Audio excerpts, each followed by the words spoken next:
Est-ce que vous croyez que Dieu peut être à la fois un Dieu infini dans sa puissance et sa grandeur et à la fois s'intéresser à nous personnellement comme individus? Oui, oui, je pense que oui, il est capable de faire les deux. S'il y aurait un Dieu, sûrement qui serait comme ça. Ouais, j'y crois, ça. Oui, oui, je le crois. Bien, qui s'intéresse à moi personnellement, c'est difficile de dire personnellement, mais c'est comme un peu un premier ministre. Il s'occupe de son pays et non de chaque individu. Mais le fait de s'occuper de son pays, chaque individu en récolte le bienfait.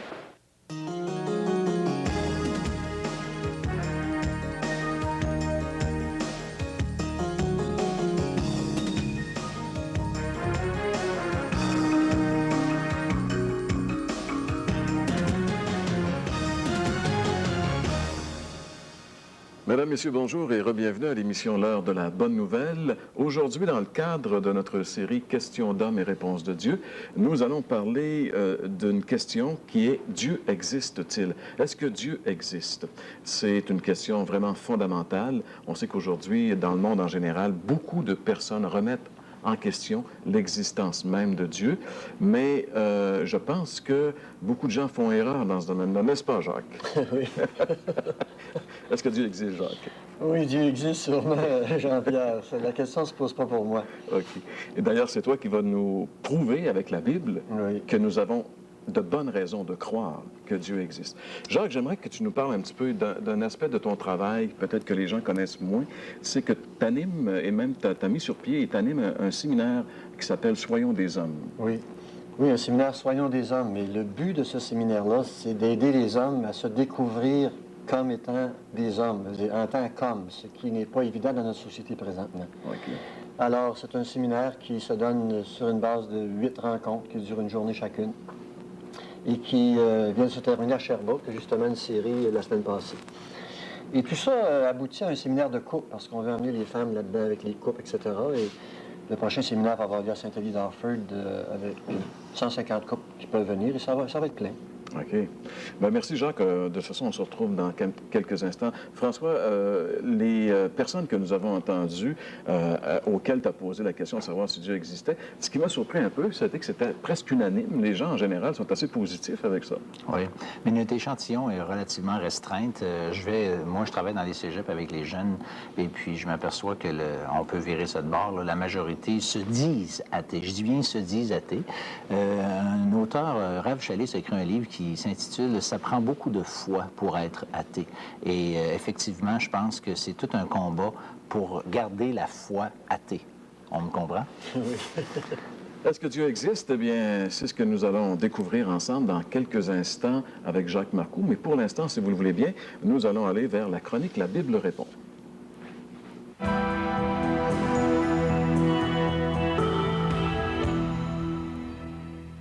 Dieu existe-t-il? Eh bien, c'est probablement la plus fondamentale des questions fondamentales. Nous pouvons affirmer que Dieu existe sur la base d'au moins deux preuves. D'abord, ce qu'on appelle des preuves externes à la Bible, c'est-à-dire la création. Lorsqu'on considère l'immensité de la création, ce qui nous entoure, eh bien, on est obligé d'arriver à la conclusion que finalement, derrière la création, il doit y avoir absolument un créateur. La deuxième raison, elle est interne, c'est-à-dire c'est le témoignage des Saintes Écritures. D'ailleurs, le premier verset de la Bible affirme l'existence de Dieu. Il est dit « Au commencement, Dieu créa le ciel et la terre ». Donc, ces deux preuves-là sont suffisantes. Mais malheureusement, au cours du siècle dernier particulièrement, dans le monde intellectuel et le monde scientifique, on a remis en question l'existence même de Dieu.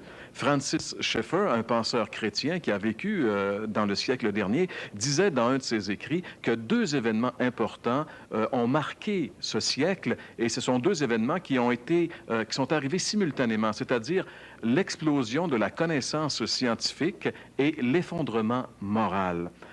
Il y a 2000 ans, au cœur même du monde intellectuel de l'époque, dans la ville d'Athènes, l'apôtre Paul a justement dit ces paroles que nous allons lire ensemble à l'intention de ceux qui remettaient l'existence de Dieu en question. On peut lire ces paroles dans le livre des Actes des Apôtres, chapitre 17, les versets 24 et 25. Paul dit « Dieu qui a créé l'univers et tout ce qui s'y trouve et qui est le Seigneur du ciel et de la terre n'habite pas dans des temples bâtis de main d'homme. Il n'a pas besoin non plus d'être servi par des mains humaines comme s'il lui manquait quelque chose. Au contraire, c'est lui qui donne à tous les êtres la vie, le souffle et toute chose. » Eh bien, oui, Dieu existe. La nature le prouve et la Bible le révèle. Vous aimeriez approfondir les réflexions proposées dans cette émission?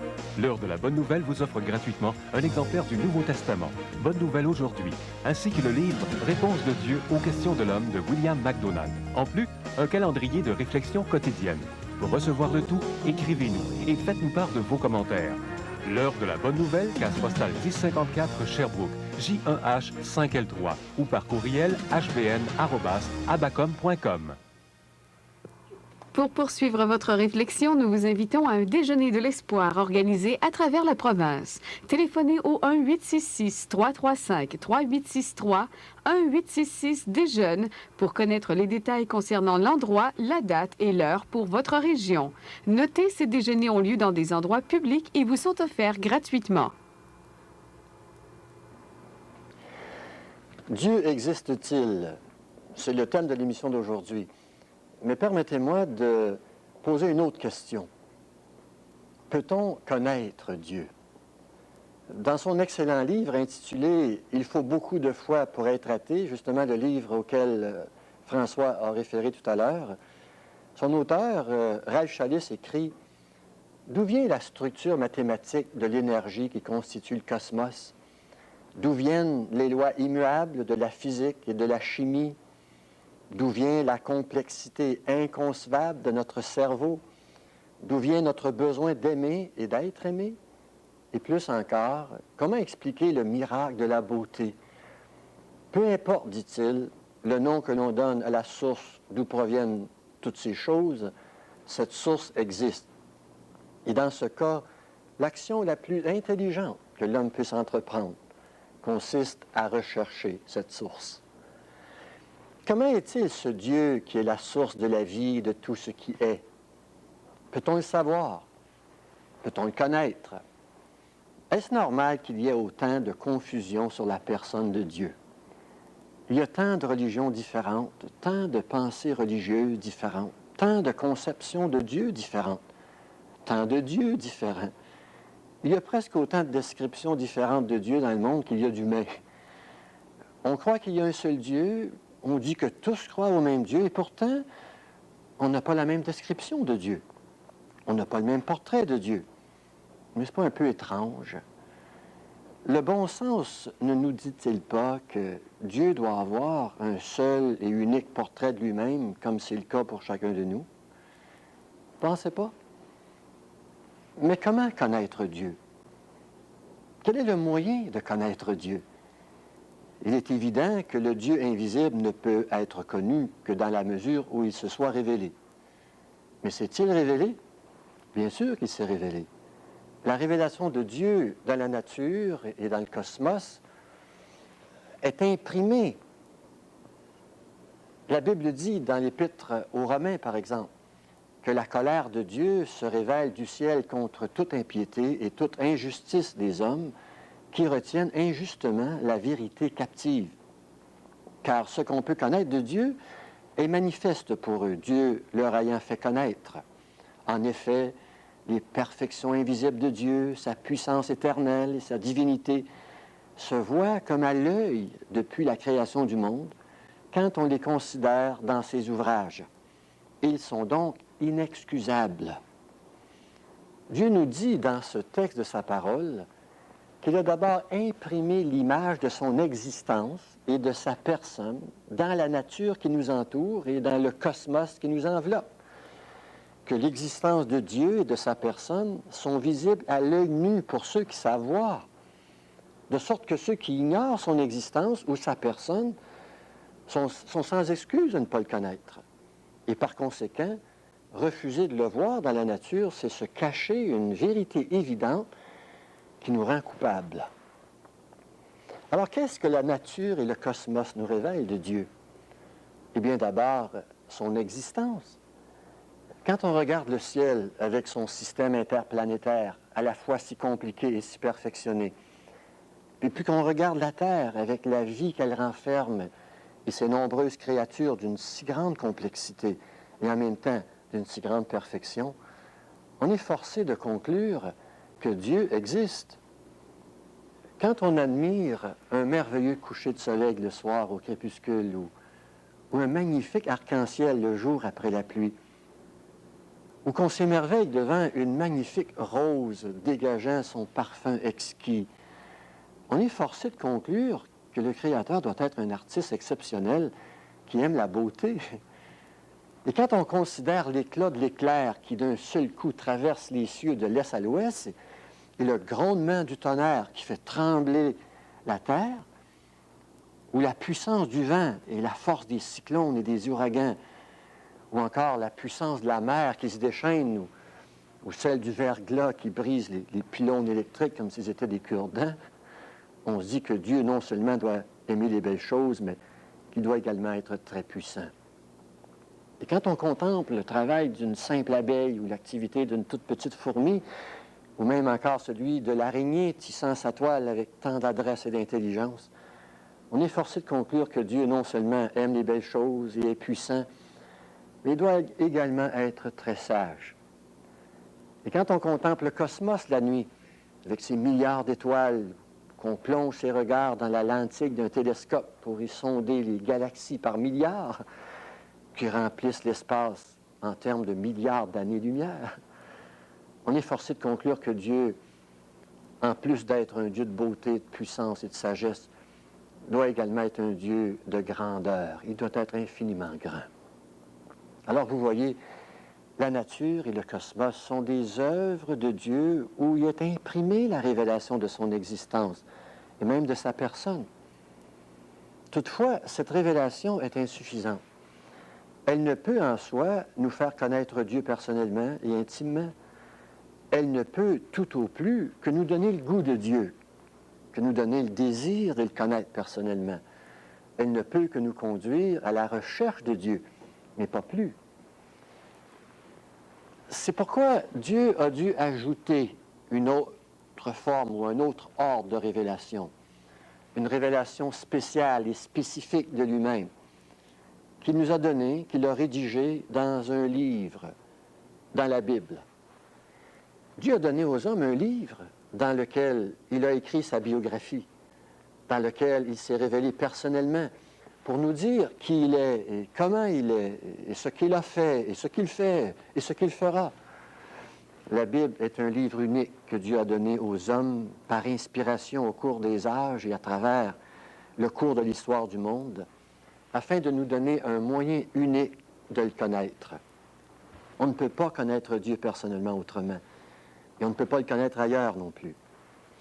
La Bible, c'est la parole de Dieu et elle est la révélation personnelle de Dieu. Elle est un prodige de Dieu. L'avez-vous déjà lu? Avez-vous déjà honnêtement lu ce livre avec un esprit ouvert, avec humilité, avec le désir de connaître Dieu? Eh bien, moi, je l'ai fait et je l'ai rencontré. Et faites-le et vous verrez pour vous-même. Mais au cœur de ce livre, il y a la révélation toute spéciale de Dieu dans la personne de son Fils unique, le Seigneur Jésus-Christ. Dans l'Épître aux Hébreux, nous lisons que Dieu, après avoir autrefois, à plusieurs reprises, de plusieurs manières, parlé à nos pères par les prophètes, Dieu, dans ces derniers temps, nous a parlé par le Fils. Il a établi héritier de toutes choses, par lequel il a aussi créé le monde, et qui est le reflet de sa gloire et l'empreinte de sa personne. Depuis Adam, Dieu avait parlé aux hommes par des prophètes. Mais quand Jésus est venu sur cette terre, Dieu a parlé aux hommes en personne. Jésus-Christ, c'était Dieu incarné dans une personne humaine. Il était la manifestation visible du Dieu invisible. Il était la révélation sublime de Dieu en chair et en os. Jésus-Christ était Dieu parmi nous sur la terre, venu nous parler dans notre langage, venu nous rejoindre à notre niveau. L'apôtre Jean, qui avait été un intime de Jésus quand ce dernier était sur la terre, écrit ce qui suit concernant Jésus dans l'introduction de son évangile. Au commencement était la parole, et la parole était avec Dieu, et la parole était Dieu. Elle était au commencement avec Dieu, et toutes choses ont été faites par elle, et rien de ce qui a été fait n'a été fait sans elle. Et la parole a été faite chair, et elle a habité parmi nous, pleine de grâce et de vérité. Personne n'a jamais vu Dieu, mais le Fils unique qui est dans le sein du Père est celui qui l'a fait connaître. En peu de mots, l'apôtre Jean nous donne 3 attributs de Jésus-Christ. Le premier, Jésus-Christ est Dieu. La parole était avec Dieu et la parole était Dieu. Dieu est une trinité. Il y a le Père, il y a le Fils, il y a le Saint-Esprit. Et Jean nous dit que Jésus-Christ est le Fils, qu'il a été auprès du Père depuis toujours, qu'il est l'égal du Père, que le Père et le Fils ont partagé une position de vis-à-vis, de face à face, d'égal à égal, de toute éternité. Jean nous dit également que Jésus est le créateur du monde, que toutes choses qui ont été faites par lui, que rien de ce qui a été fait n'a été fait sans lui. Ces paroles nous renvoient dans la Genèse, au tout début de la Bible, au récit de la création, où il nous est raconté que toutes choses au commencement ont été créées en réponse à la parole du Créateur. Dieu a dit, Dieu dit, et le monde, avec tout ce qu'il renferme, en obéissance à cette parole créatrice, a été créé. Et ici, Jean nous explique que la parole créatrice à l'origine provenait de la bouche du Fils de Dieu, Jésus-Christ, que le Créateur du monde n'est nul autre que la personne du Fils unique de Dieu, Jésus-Christ. Et troisièmement, Jean nous dit que Jésus est l'incarnation de Dieu. Cette parole créatrice a été faite chair et elle a habité parmi nous. Le Fils unique qui est dans le sein du Père est celui qui l'a fait connaître. Et Jean nous dit que Jésus-Christ, qui au commencement a créé le monde, est celui-là même qui, plus tard dans le cours de l'histoire, a quitté les cieux pour venir habiter dans ce monde, dans un corps humain, afin de révéler Dieu, de faire connaître Dieu à ses créatures qui avaient perdu le contact avec lui. Jésus-Christ est donc un personnage unique et exclusif. On ne peut connaître Dieu personnellement ailleurs qu'en lui ou d'une autre manière qu'en lui. Jésus-Christ est la seule révélation possible de Dieu aux hommes. C'est pourquoi la Bible affirme qu'il est impossible d'arriver à une connaissance ou à une relation personnelle et intime avec Dieu sans obligatoirement passer par Jésus-Christ. Jésus-Christ nous est présenté dans la Bible comme un personnage exclusif sans lequel Dieu est inatteignable et sans laquelle la vie éternelle est inaccessible. Je vous cite des textes bibliques qui confirment ce que je viens de vous dire. Dans l'Évangile selon Jean, chapitre 14, au verset 6, Jésus déclare « Je suis le chemin et la vérité et la vie, et nul ne vient au Père que par moi. » C'est très exclusif, ceci.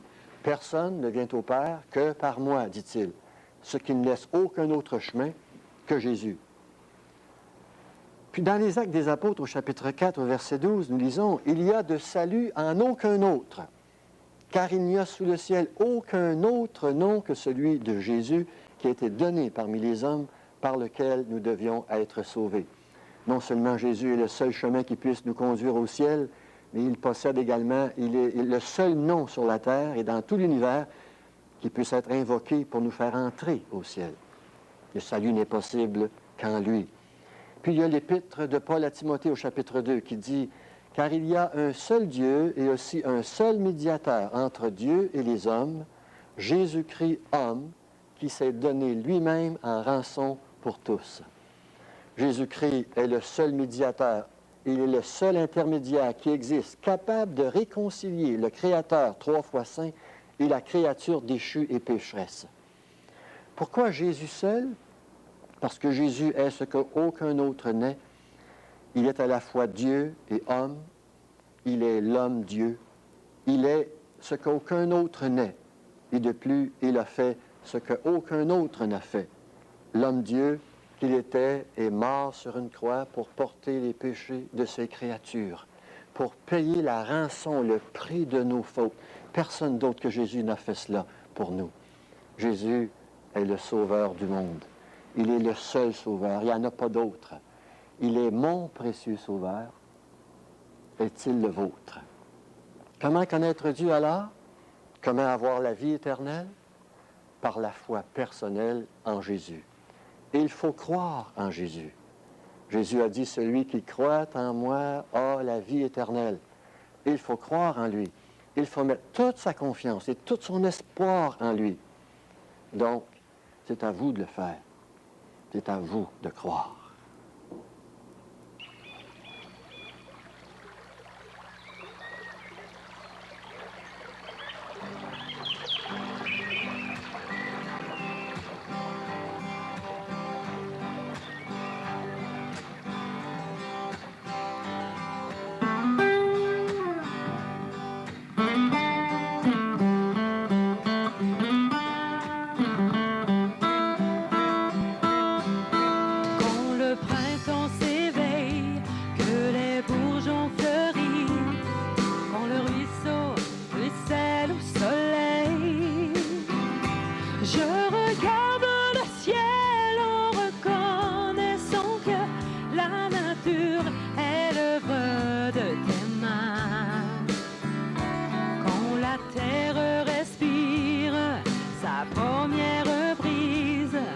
Laissons derrière elle son parfum.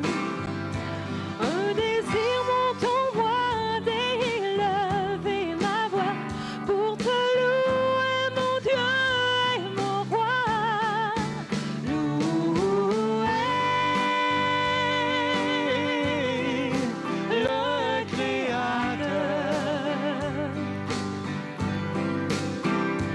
pour sa grandeur. Loué sois-tu, mon Seigneur,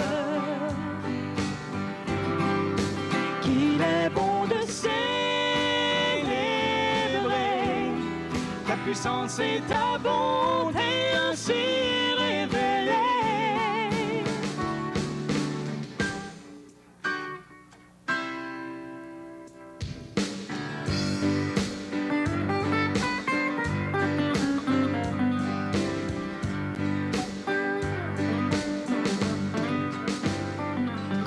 Fleurs se réveillent, attirant les abeilles, quand son parfum enivre ma vie.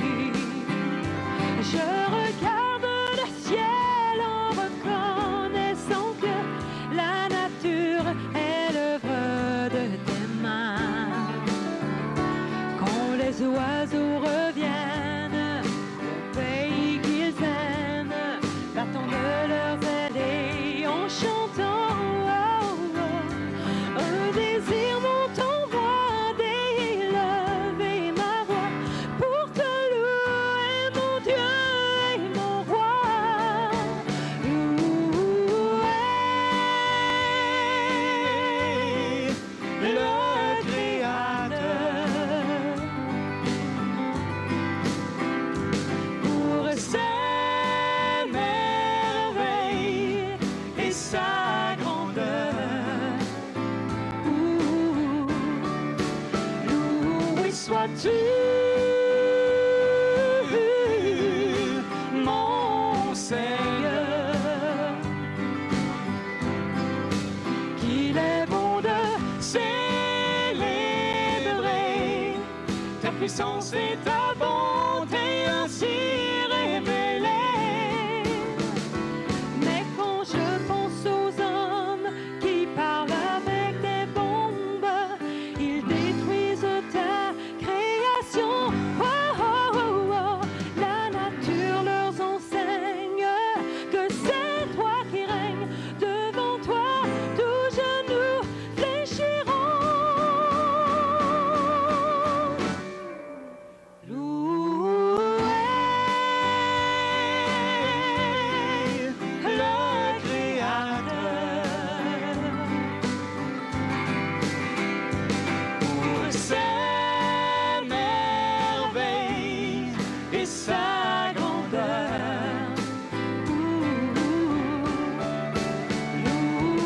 crois-tu, mon Seigneur, qu'il est bon de célébrer ta puissance et ta bonté ainsi révélée. Oh, oh, oh.